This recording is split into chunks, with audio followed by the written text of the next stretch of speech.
Life is like riding a bicycle. To keep your balance, you must keep moving. Namaskar. Welcome to PT Pointers, and in this video, we will cover major headlines of the Hindu, Indian Express, and Press Information Bureau. So, without wasting any time, let's start today's discussion. Now, recently, government has formed a high-level committee of secretaries, which is chaired by the cabinet secretary, and it will evaluate and work out a method for equitable distribution of benefits, schemes, and initiatives to the most backward communities among scheduled caste. This committee is formulated because in December 2023, Prime Minister of India promised to address Madiga community's demand for subcategorization of scheduled caste. Madiga community constitute at least 50% of SC population in Telangana, whereas SCs comprise around 15% of the total population as per 2011 census. And do you know, friends, Article 341 and 342 of the Constitution define as to who would be scheduled caste and scheduled tribes with respect to any state or union territory. Our next headline is related to Bhadrava Than, which is situated in the Nagaon district of Assam. It is the birthplace of Mahapurush Shrimant Shankar Dev, who was the great Vaishnavite saint of Assam. He also propagated the Ek Sharan Nam Dharm. Our next headline is related to Pradhan Mantri Suryodaya Yojana, which is recently announced by Prime Minister of India, under which 1 crore households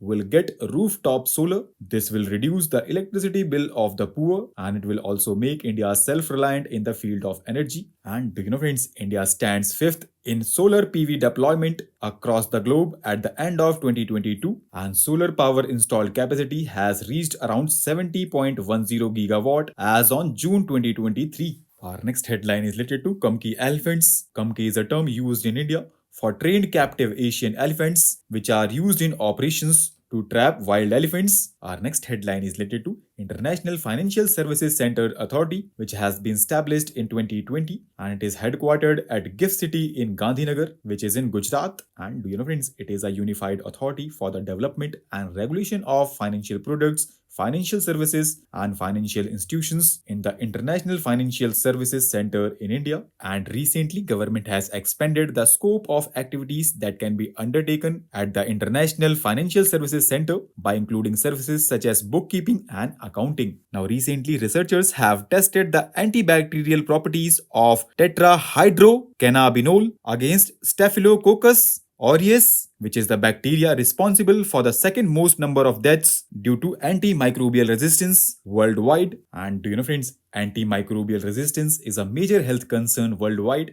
It refers to when bacteria, viruses, fungi, and parasites no longer respond to medicines used to treat them. And according to one estimate, India reported 2.97 lakh deaths in 2019 that could be attributed to AMR. Our next headline is related to A23A, which is the world's largest iceberg, and recently it is seen in Antarctica. It is nearly more than twice the size of Greater London. It contains an estimated 1 trillion tons of fresh water that is likely to melt off into the ocean along the way, and it is currently drifting between Elephant Island and South Orkney Islands. Our next headline is related to Free Movement Regime, which is an agreement between India and Myanmar, and it allows locals on both sides to go up to 16 kilometers inside without a visa and stay up to 2 weeks. And recently, government announced to scrap the free movement regime. And do you know, friends, India shares a 1,643 kilometer long border with Myanmar, which passes through states of Arunachal Pradesh, Nagaland, Manipur, and Mizoram. Our next headline is related to Exercise Cyclone, which is the India-Egypt Joint Special Forces exercise, and first edition was conducted last year in India. It is designed to develop bilateral military cooperation and strengthen bond between two armies through conduct of discussions and rehearsal of tactical military drills. Our next headline is related to Exercise Khanjar, which is India-Kyrgyzstan Joint Special Forces exercise. It is an annual event which is conducted alternatively in both the countries. So with this, let's conclude our today's discussion. Thanks for listening, and for regular updates, you can follow us on various social media platforms.